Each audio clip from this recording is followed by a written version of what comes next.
자, 오늘은 어디까지나 테스트이기 때문에 편한 마음으로 하겠습니다. 자, 그러시죠. 예. 지유신 본명이 뭐였죠? 잊어버렸는데. 잠시 잊어버렸네요. 비탈리스인가요? 안토니인가요? 뭐였지? 비탈리스가 마음에 안 들어서 실바노로 바꿨지. 실바노. 예. 실바노. 예, 실바노 님. 네. 오늘 귀한 시간을 내주셔서 감사를 드리고요. 고맙습니다. 예.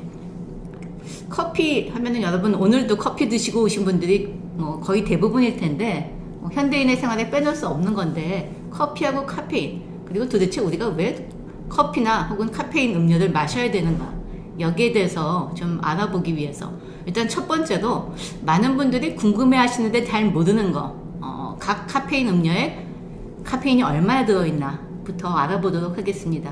자, 실버너님. 근데 그 전에 예.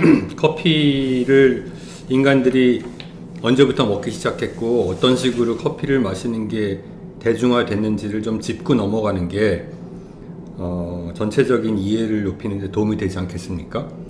예, 제가 아는 바만 말씀을 드리자면은 커피가 발견된 게 한 기원 후 9세기 내지 10세기 정도에 아랍에서 어떤 목동이 이 양을 치다가 양들이 굉장히 뭐라 그러죠? 영어로 하이하다 그러는데 갑자기 자기가 치던 양들이 평화롭지가 않고 막 뛰어노는 그런 모습을 보고서 이게 어떤 일인가 하고 조사를 해보니까 길에 피어있는 어떤 덤불 열매를 먹고 유난히 잘 활발하게 뛰어노는 것을 보고서 그 열매를 먹어본 거에서 시작이 됐다고 합니다.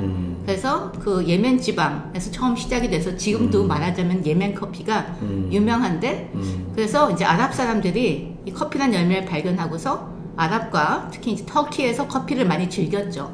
그리고 이것이 한 14, 5세기 정도부터 시작해서 서구로 수출이 되면서 이제 유럽 사람들이 커피를 즐기게 됐고요. 예.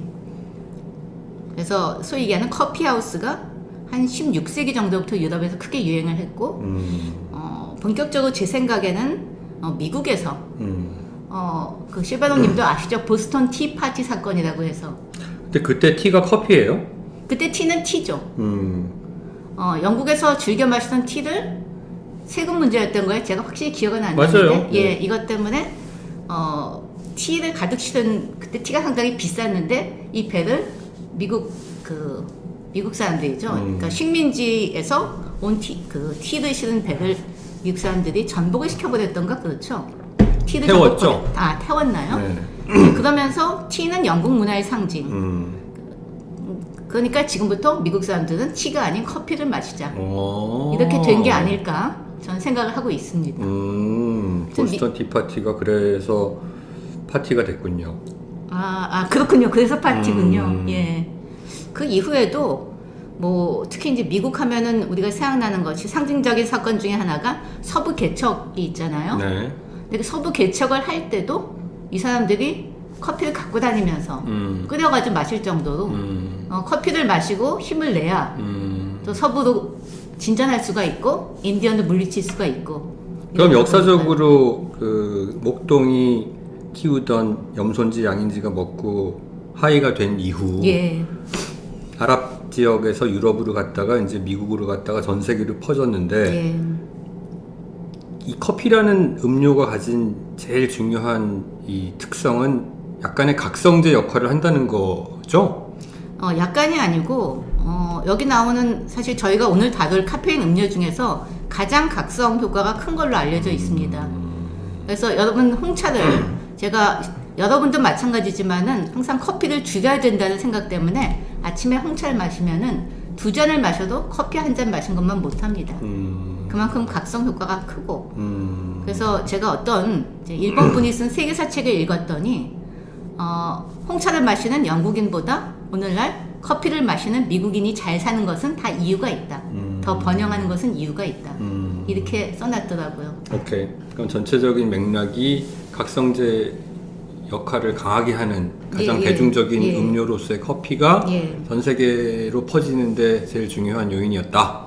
뭐 그렇죠. 인 것 같고요. 하나, 두 번째 그럼 질문은 이렇게 여기저기 여행을 하면서 커피를 동네마다 가서 먹어보면 뭐 예를 들어 터키에 가서 먹었을 때의 커피는 완전 이 가루가 막 찐득히 남고 컵도 요만한 거에 예. 주고 그 뭐 터키시 딜라이트 같은 거 같이 주고 그러는 동네도 있고 예를 들어 뭐 두바이나 이런 데 가서 먹으면은 데이트라 그러죠. 그 야자 열매를 설탕에 썰인 거랑 같이 주는데 여기 또 맛이 다르고. 유럽은 당연히 이제 뭐 이태리, 프랑스 가면 에스프레소 위주고 거기서 아메리카노 달라 그러면은 막 왠지 좀 이상한 그렇죠. 눈초리로 쳐다보고. 미국 가면 오히려 이제 아메리카노의 나라고. 일본 가면은 온갖 이 달콤하고 이렇게 데코러티브한 커피가 난무하고 이게 나라마다 완전히 다 다르잖아요. 커피를 이 소비하는 문화가 그런 것들도 이 문화적 배경인 건지 아니면은 모르겠어요. 그게 좀 궁금하더라고요. 아이스 커피는 우리나라밖에 안 먹는다는 얘기를 하는 사람도 있고. 제가 보기에는 그러니까 특히 커피가 발견된 초기에는 커피 음용이라고 그러죠. 커피를 마시는 방법이 발달이 안 돼서 뭐 다 아시겠지만 커피는 커피 원두를 말려서 볶아가지고 향을 내서 이걸 갈아가지고 맛을 내는데 처음에는 뭐 오늘날 우리가 쓰는 뭐 모카팟이라던가 에스프레소 기계라던가 하다못해 드리퍼까지도 이제 발달이 안 돼 있었기 때문에 그 가루를 그냥 뜨거운 물에다가 이제 우리거나 아니면은 터키시 커피처럼 그냥 통째로 갈아서 물 뜨거운 물에다 그냥 가루를 집어 넣어서 그래서 이걸 가라앉혀서 먹는 게 이제 터키시 커피죠. 그 찌꺼기는 안 먹는 거죠? 찌꺼기는 제가 알기는 이렇게 엎어가지고 그날의 운세를 점친다 그래요. 난 지난번에 갔다가 찌꺼기를 이렇게 먹다가 내가 이건 안 먹는 건가 보다라고. 그런... 찌꺼기를 먹어도 조금 먹으면 큰 해는 없다고 합니다. 한국에서도 원두 콩 있죠? 콩 볶은 걸 그냥 먹는 사람도 있어요. 물론 두세 알 이상 먹으면은 뭐 별로 좋지는 않겠죠.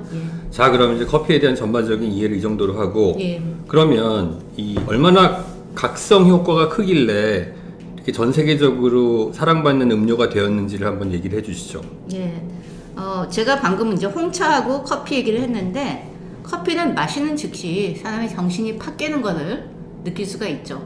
이에 비해서 홍차는 마시다 보면 천천히 사람이 약간 깨어나고 또 이제 설탕이나 아니면 우유를 넣어야 좀 제대로 에너지를 받는 그런 느낌이 드는데 커피는 그런 것이 없죠.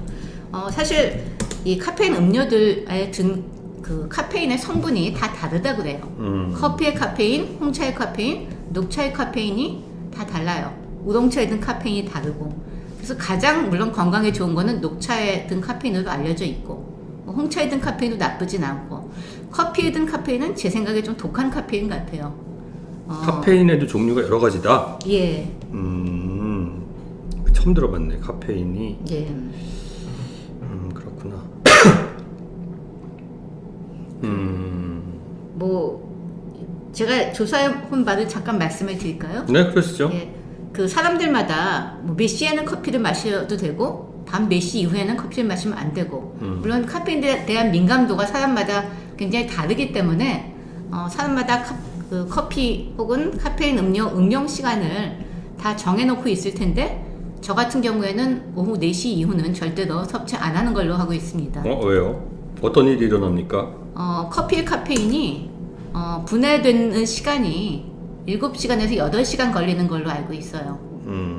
그래서 4시 이후에 커피를 마시면 예를 들어 4시에 커피를 마시면은 밤 11시 내지 12시에는 이게 다 분해가 돼서 제가 12시에는 잠들 수가 있겠죠. 근데 어떤 사람은 이게 8시간에서 14시간 걸린다는 사람도 있고 사람마다 이게 약간 사람마다 다르고 또 제가 본 책마다 좀 달라요. 그래서 안전하게는 한 오후 2시 이후에는 안 마시는 것이 밤에 잠드는데 좋지 않을까. 근데 뭐 밤 늦게도 막 먹고 이런 사람도 많이 있어요. 카페인에 대해서 전혀 민감도가 0인 분들도 꽤 있는 걸로 알고 있습니다. 꽤 부럽죠, 저는. 그럼 얼마나 많이 먹는 거예요? 하루에 예를 들어 커피를 몇 잔 먹나요? 라는 질문에 대해서 사람마다 다르겠지만 한 잔만 먹어도 넘치는 사람도 있고 서너 잔 먹어도 넘치는 사람도 있고 밤에 먹어도 되는 사람도 있고 그거가 이제 커피에 대한 주로 이제 카페인에 대한 소화 능력 뭐 이런 건가요? 그렇죠. 뭐 배출 능력, 민감도죠, 그냥 민감도. 민감도. 이건 사람마다 정말 달라서 제가 뭐라고 할 수는 없는데 이거는 실제로 마셔보고서 정해야죠. 그 실버너님은 하루에 커피 얼마나 드세요? 저는 아침에 드립 커피를 한 잔 마시고 예. 그다음에 저녁 때는 나도 잘 안 먹고 낮에 뭐 먹을 때도 있고 안 먹을 때도 있고 그래서 생각해 보면은 2잔 맥스인 것 같아요. 그 아침에 드시는 드립 커피의 사이즈가 어떻게 되나요? 요만한 거. 그 한 잔 그냥 머그컵으로 한 잔. 예. 그러면 한 240ml. 보통 스타벅스에서 얘기하는 숏 사이즈 이 정도. 근데 뭐 드립 이거잖아요. 그 우리 동네에 조그만 카페에서 원두를 볶아서 팔아요. 그걸 사다가 갈아서 이제 내려서 먹으니까 그 스타벅스 같은 데서 파는 이제 에스프레소 기반의 커피들하고는 족보가 좀 다르고 훨씬 부드러워요. 그 스타벅스에서 드립 커피 파는 건 아시죠? 아 뭐 거기도 팔긴 하는데 집에서 먹는 게 더 맛있던데. 그렇죠. 그러니까 스타벅스에서 가장 싼 커피를 원하시는 분은 오늘의 커피라는 걸 드시면 되는데 그게 바로 드립 커피죠. 왜 싸지 그게? 그게 여러분 보통 드립 커피가 좀 비싸잖아요. 그렇죠. 왜냐하면 사람 손으로 바리스타의 손으로 약간 장인의 손길로 내는 커피라는 인식이 있어서 그런데 스타벅스의 오늘의 커피는 옛날 전통적인 미국식 커피 추출 방법. 뭐예요 그게? 커피 메이커라고 그러죠. 밑에 이제 전기 그 바닥 데우는 히터 있고 전기도 이렇게 물 끓여가지고 유리주전장 내려오는. 그게 이제 미국 호텔 가면은 방마다 있는 그런 커피 메이커잖아요. 그런 거죠. 이제 그게 이제 스타벅스가 나오기 전까지 미국의 전통적인 커피 추출 방법이죠. 근데 요즘 스타벅스 가면은 주로 이제 유명한 쇠 컵에다가 커피 넣고 꽂아서 팍 누르잖아요. 그건 에스프레소 추출이잖아요. 그 두 개는 근본적으로 다른 또는 대표적인 커피를 만드는 방법인 것 같은데 우리 이제 그쪽으로 넘어가도 돼요? 뭐 카페인 얘기 다 했어요?